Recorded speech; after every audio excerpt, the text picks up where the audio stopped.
happens when we eat? When we eat, whatever's on my fork that I put into my mouth, I'm actually giving it a little set of instructions. So if you've ever gotten a blender or maybe a new computer, there'll always be an instructions for use, an IFU as we call it in the medical community. And that, if I read it, I'll have a much better understanding. When I take in carbohydrates, fat, or proteins, I'm literally saying to my body, once it receives it, here's what I want you to do with it. When I give it things that are hyper-processed or uber-processed, those Franken foods, there's no instruction manual. The body wasn't built for that.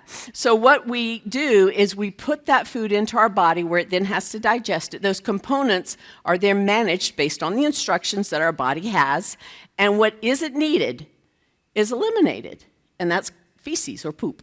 All right, so that's what happens in and out. So what I don't need comes out. If I'm sick and you've ever had diarrhea, you understand you exit out a lot more.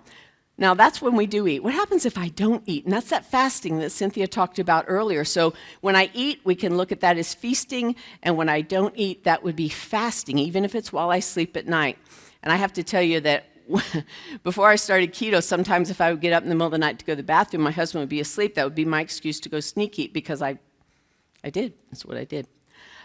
When we don't eat, guess what? We're also giving our body instructions.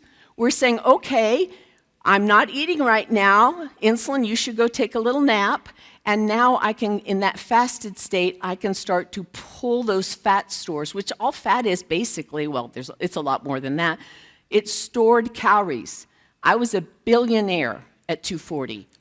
If each fat cell was $1, I was a billionaire. I'm probably a multimillionaire now, but it's good. So work with me. That stored food, insulin in some respects is a bully. It's a master hormone.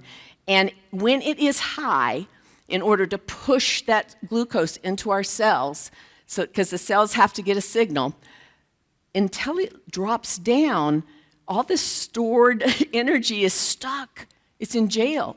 Only when insulin starts to drop can the body utilize that stored energy. So fasting is important.